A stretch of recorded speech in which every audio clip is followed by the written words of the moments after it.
Good morning बच्चों, मैं प्रभास शर्मा आज फिर आपके ब्रेनवेव के चैनल पे। तो आज हम लोग टॉपिक स्टार्ट करेंगे वैद्युत द्विध्रुव आवर्त। तो आइए समझते हैं वैद्युत द्विध्रुव आवर्त क्या कहते हैं।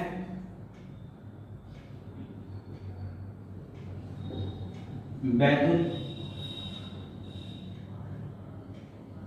द्विध्रुव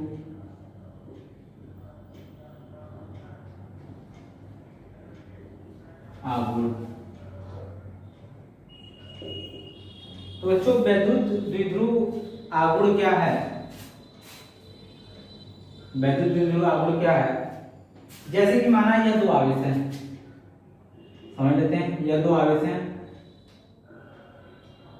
द्विध्रुव आवेश हैं, इनकी बीच की दूरी 2 है। तो जो हम परिभाषा लिखेंगे वैद्युत द्विध्रुव आवर्त को जो हम परिभाषित करेंगे, इसके फार्मूला के अनुसार परिभाषित करेंगे। तो इसे हम लोग P से प्रदर्शित करते हैं, इसे P से प्रदर्शित करते हैं। और जो इसका फार्मूला होता है बच्चों, वो हमारा होता है P vector equal to Q into 2L, जहां पे Q हमारा वैद्युत द्विध्रुव आवेश है, 2L जो हमारा है आवेशों के बीच की दूरी कह सकते हैं। और ये हमारा क्या है, वैद्युत द्विध्रुव आवर्त प्रदर्शित किया है। तो इसके अनुसार हम लोग डेफिनेशन लिख सकते हैं, परिभाषा लिख सकते हैं कि किसी वैद्युत द्विध्रुव में उपस्थित आवेश और उनके बीच की दूरी के गुणनफल को हम लोग क्या कहते हैं, वैद्युत द्विध्रुव आवर्त कहते हैं। लिख लेंगे किसी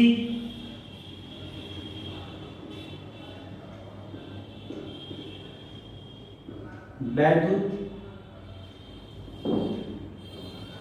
द्विध्रुव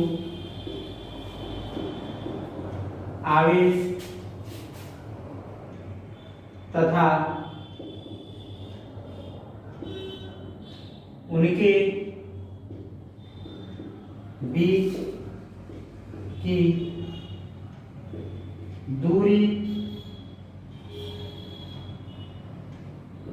के गुणनफल को वैद्युत द्विध्रुव कहते हैं। इसका दूसरा परिभाषा लिख सकते हैं कि किसी वैद्युत द्विध्रुव आवेश तथा उनके बीच की दूरी को हम लोग क्या कहते हैं, वैद्युत द्विध्रुव कहते हैं। यहां पर लिख लीजिए वैद्युत द्विध्रुव आवर्त, देखिए सॉरी,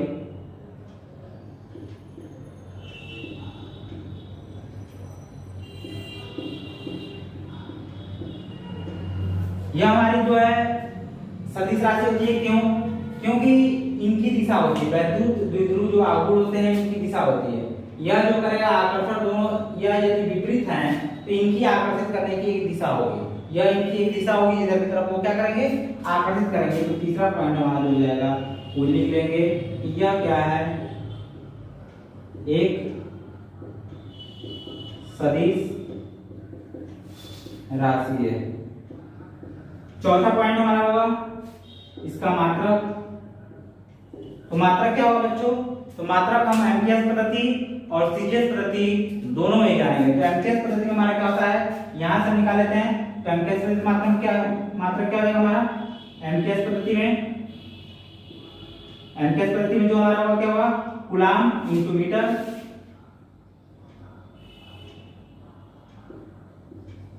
कूलम्ब इंटू मीटर। और एक क्या होता है, सीजीएस पद्धति में होता है। तो सीजीएस पद्धति में क्या हो जाएगा, सीजीएस पद्धति में क्या होता है हमारा, इसका छोटा मात्रक कूलम्ब का आवेश का छोटा मात्रक क्या होता है, पहले हमने बताया था पहले वाले वीडियो में, ईएसयू क्या होता है, ईएसयू हो जाएगा, ईएसयू इलेक्ट्रोस्टैटिक यूनिट, ईएसयू इनटू इसका क्या होता है, सेंटीमीटर। ये हमारा होगा, जिसमें चाहे उसमें आप लोग लिख लें, आपकी इच्छा। इस पे एक हम छोटा सा न्यूमेरिकल भी लगाएंगे। तो आइए इसमें हम छोटा सा न्यूमेरिकल लगाते हैं।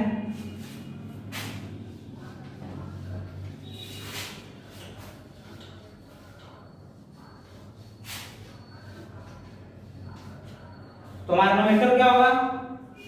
5 माइक्रोकूलम के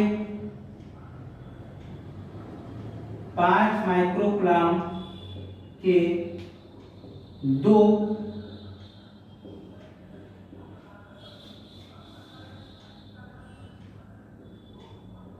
5 माइक्रोकूलम के 2 आवेश एक दूसरे से 5 एंगस्ट्रॉम की दूरी पर रखे हैं तो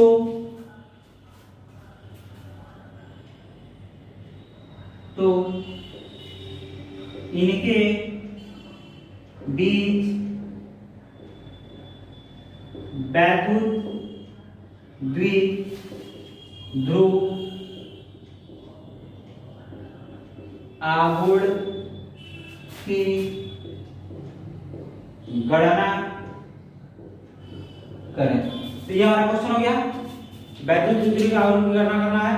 तो कैसे करेंगे आप लोग मालूम है, सबसे पहले हम न्यूमेरिकल को पढ़ते हैं, लिखते हैं।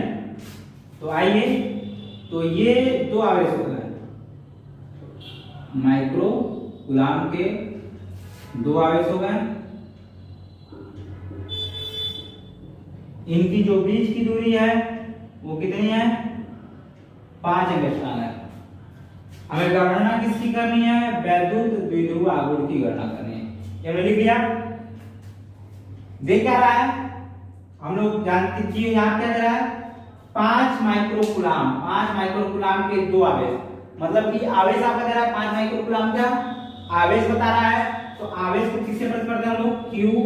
Q बराबर कितना दे दिया? 5 माइक्रोकूलम। यहाँ पे क्या दे रहा है?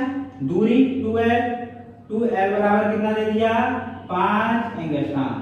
अब हम देखेंगे इसको चेंज करेंगे। चेंज किसमें करेंगे? हमको जो कूलम, इसको कूलम में, माइक्रोकूलम जो है इसको हम लोग किसमें चेंज करेंगे? कूलम में चेंज करेंगे। चेंज करने के लिए क्या करेंगे? 10 टू पावर 6 से क्या करते हैं? मल्टीप्लाई करेंगे। तो 5 × 10 टू पावर -6 कूलम हो गया। अब इसको एंगस्ट्रॉम में चेंज करने के लिए करेंगे, 1 एंगस्ट्रॉम बराबर क्या होता है? 10 टू पावर -10 मीटर। तो हो जाएगा क्या चीज? 5 × 10 टू पावर -10 मीटर। कोई दिक्कत नहीं है। अब हम लोग जानते हैं P बराबर क्या होता है? Q × 2L। अब रख लेंगे यहाँ पे वैल्यू, क्या हो जाएगा? 5 × 10 टू पावर -6 × 5 × 10 टू पावर -10। तो P बराबर कितना आ जाएगा? मल्टीप्लाई करेंगे तो यदि आप कितनी आ जाएगी? बहुत सही, 25 × 10 टू पावर कितना हो जाएगा? -16। इसका मात्रक क्या होता है? यूनिट अभी मैंने पीछे पढ़ाया, क्या हो जाएगा? Coulomb into metre. Coulomb into metre. ये हमारा हो गया, ये छोटा सवाल था। एक क्वेश्चन और हम लोग आएंगे, इसलिए आप लोग नोट कर सकते हैं। वीडियो को पुश करें, पीछे बैक करें, अच्छे से नोट्स बनाएं, तैयारी करें।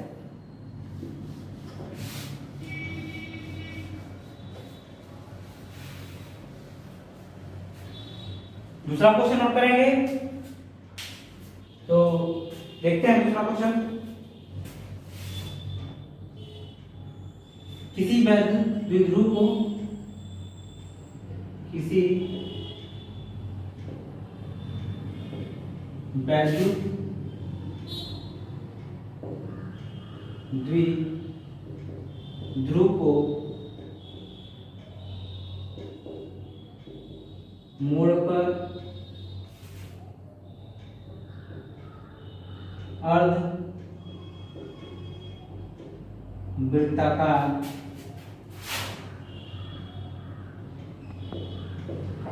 बनाया जाता है तो पहले व बाद के वैद्युत द्विध्रुव आघूर्ण की गणना करें। ये हमारा क्वेश्चन रहा। अब इसको हम सॉल्व करेंगे कैसे।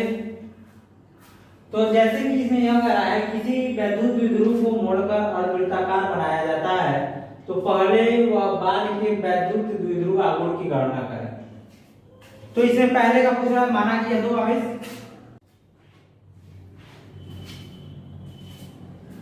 तो द्विध्रुव आघूर्ण की गणना करना है। तो यह दो आवेश माना Q और ये माइनस, इसकी जो बीच की दूरी होगी, जो दोनों आवेश हैं इनकी जो बीच की दूरी होगी वो होगी 12, आवेश के बीच की दूरी 12। तो इसके अनुसार यदि हम करते हैं तो हम क्या चीज जानते हैं, फार्मूला P बराबर जानते हैं Q इंटू 12। तो इसके अनुसार हम मान लेंगे P1 बराबर क्या हो जाएगा, P1 बराबर Q into 12, equation number first. कोई दिक्कत है नहीं।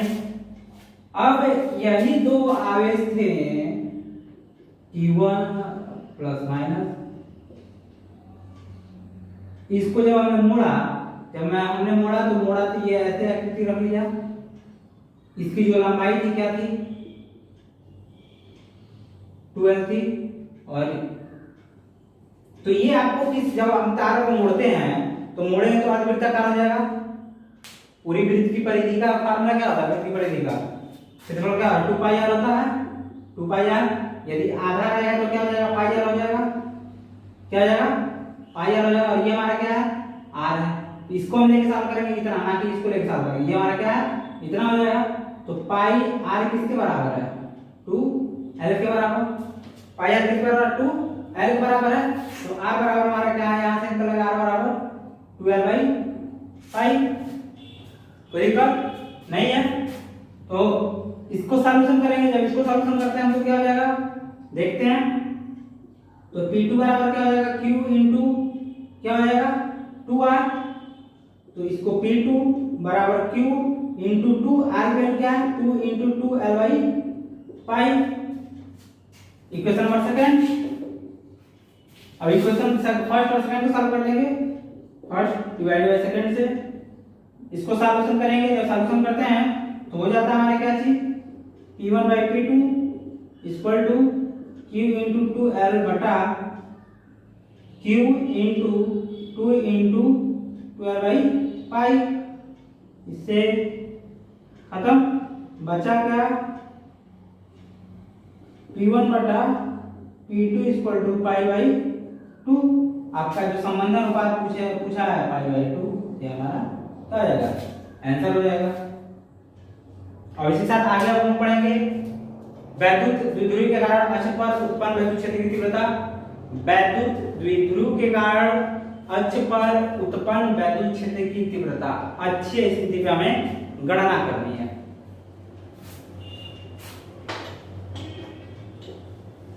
मिटा देते हैं। आप लोग वीडियो को पुश करके बैक करके जैसे चाहे वैसे नोट कर लें, जैसे चाहे वैसे नोट करना है। वीडियो तो आपके पास ही है, जब चाहे तब आप वो कर सकते हैं।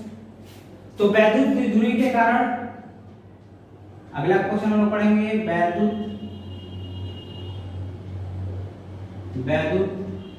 द्विध्रुव के कारण क्या चीज, वैद्युत द्विध्रुवी के कारण अक्ष पर उत्पन्न वैद्युत क्षेत्र की तीव्रता। कारण अक्ष पर उत्पन्न वैद्युत क्षेत्र की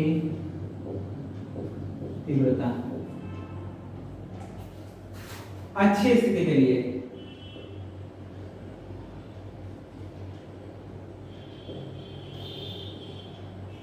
किसके लिए निकालना है, अच्छी स्थिति के लिए। अच्छी है स्थिति के लिए ये हमें करना है।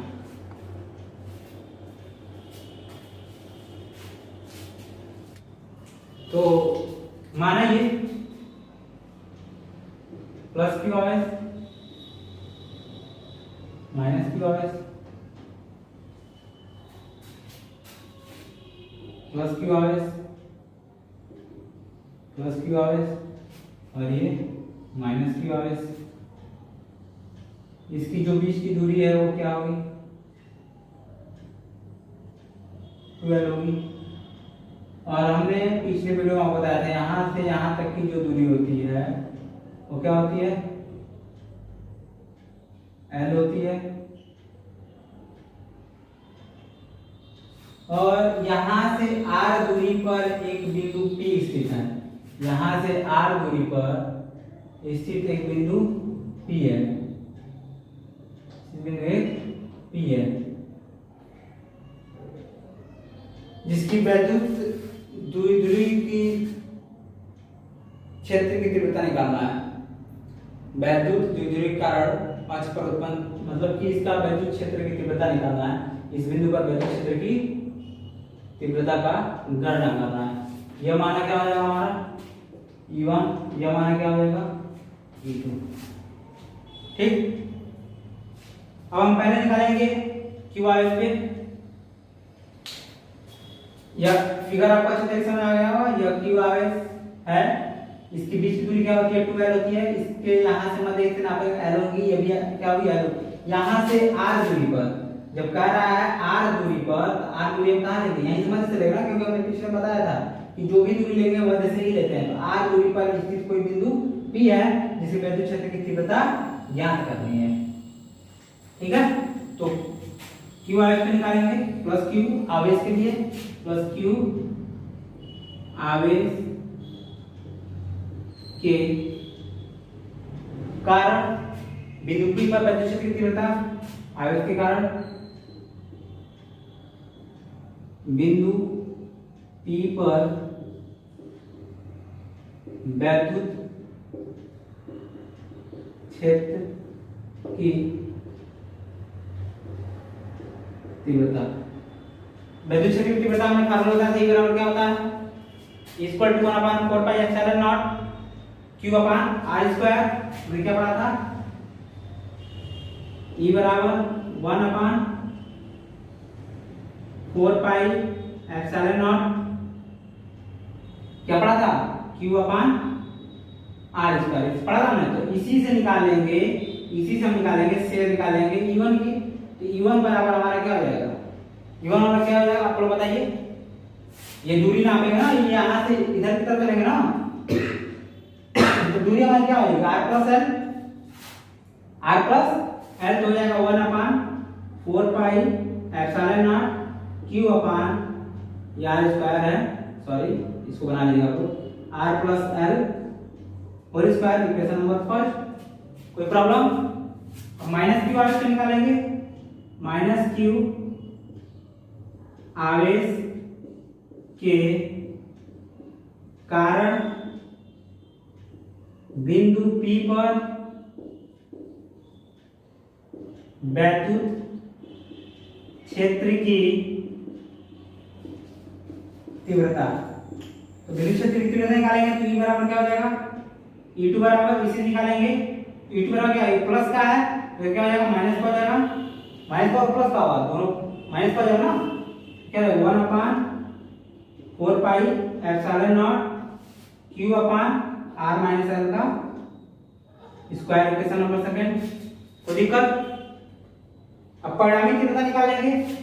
परिणामी तीव्रता हमारा क्या है, जब यह बड़ा होगा तो यह छोटा होगा, जब यह छोटा होगा तो यह बड़ा होगा। यानी यह यदि छोटा है तो यह क्या होगा हमारा बड़ा होगा, और यदि यह बड़ा है तो यह छोटा होगा।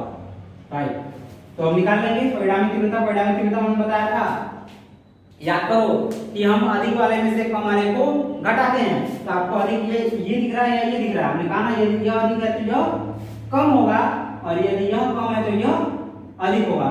तो इसके यदि दोनों में हम तुलना करें, अपेक्षा करते हैं, तो हमारा यह बड़ा होगा। तो ई बराबर क्या है, परिणामी तीव्रता, परिणामी तीव्रता ई बराबर E2 माइनस E1। कोई दिक्कत है नहीं? हम कर लेंगे डायरेक्ट, इसमें कॉमन ले लेते हैं तो ई बराबर हमारा क्या हो जाएगा, ई बराबर क्या हो जाएगा 1/4 pi epsilon not, 1/4 pi epsilon not Q क्या हो जाएगा बताइए आप लोग। इसकी वैल्यू क्यू हमने कॉमन ले लिया ना, तो क्या हो जाएगा 1/E2 ना, r माइनस एल का स्क्वायर और क्या हो जाएगा माइनस 1/, क्या हो जाएगा r प्लस एल का स्क्वायर। कोई दिक्कत नहीं है? अब हम इसको सॉल्व करेंगे, इसको सॉल्व करते हैं तो हमारा क्या हो जाएगा e बराबर 1/4 पाई एप्सिलॉन नॉट क्यू। अब इसको हम सॉल्व कर लें, इसको सॉल्व करेंगे तो हमारा क्या हो जाएगा बताइए आप लोग। ये हमारा एलसीएम ले लेंगे, एलसीएम ले लेंगे तो क्या हो जाएगा इनटू r प्लस होगा इतना। जब इतना होगा तो इसको जब हम करेंगे तो ये हमारा क्या हो जाएगा r प्लस एल का स्क्वायर होगा माइनस, कोई दिक्कत नहीं है? अब इसको हम फिर से सॉल्व करेंगे, e बराबर 1/4 पाई एप्सिलॉन नॉट क्यू। अब इसको आप लोग लिखा है a प्लस बी के होल स्क्वायर तोड़ेंगे, a प्लस बी के होल स्क्वायर तोड़ेंगे तो क्या हो जाएगा हमारा r का स्क्वायर प्लस l का स्क्वायर प्लस 2rl माइनस, इसको ब्रैकेट से बाहर निकालेंगे हटेगा ना, तो minus r square minus l square plus का 2rl बटा क्या हो जाएगा r माइनस l का स्क्वायर r प्लस l का स्क्वायर। कोई दिक्कत?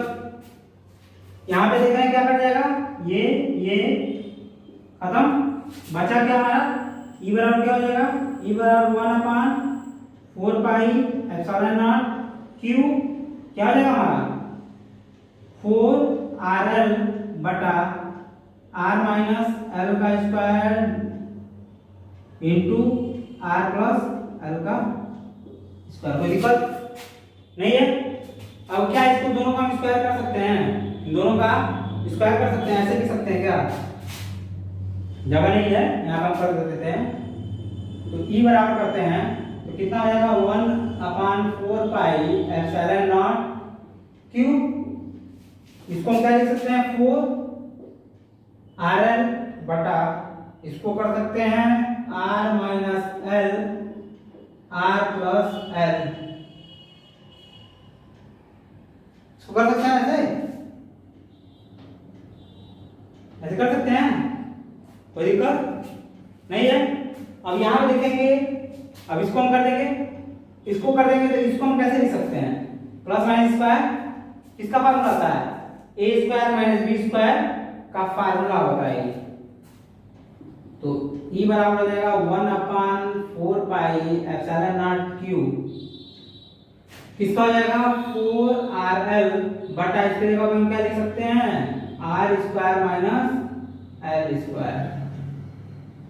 कोई दिक्कत नहीं है? अब नहीं तो आगे बताइए बात क्या करें। अब वहां पे क्या दिख रहा है आपको l स्क्वायर छोटा दिख रहा है, l स्क्वायर छोटा रहेगा क्योंकि यदि कोई राशि छोटी है तो यदि हमारी छोटी राशि होती है तो जब उसका हम स्क्वायर करते हैं तो क्या जाती है और भी छोटी जाएगी। तो l स्क्वायर हमारा क्या है, चूंकि l स्क्वायर बहुत करीब है, बहुत छोटा है, इसलिए l स्क्वायर को छोड़ने पर, तो l स्क्वायर को छोड़ देंगे तो हमारा क्या हो जाएगा, l स्क्वायर को छोड़ देंगे तो क्या हो जाएगा हमारा, ये हो जाएगा e बराबर 1/4 pi epsilon not Q 4rl बटा आउट पावर 4 हो सकता है।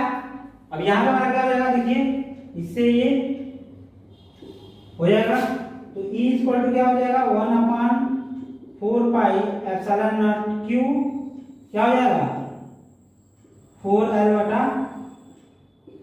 कोई दिक्कत नहीं है। अब 4L को हम कैसे लिख सकते हैं,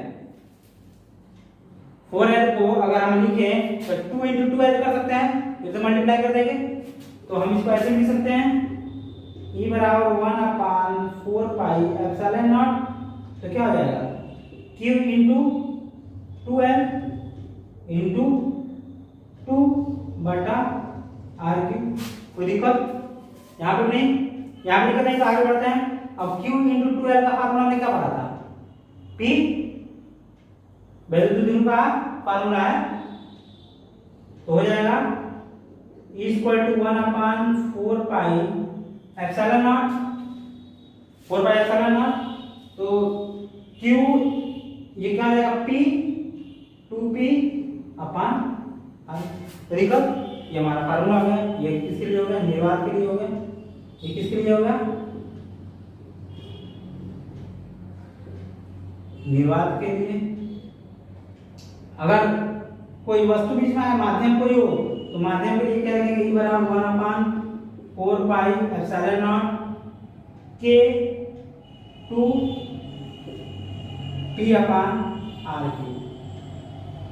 ये हमारा होगा माध्यम के लिए।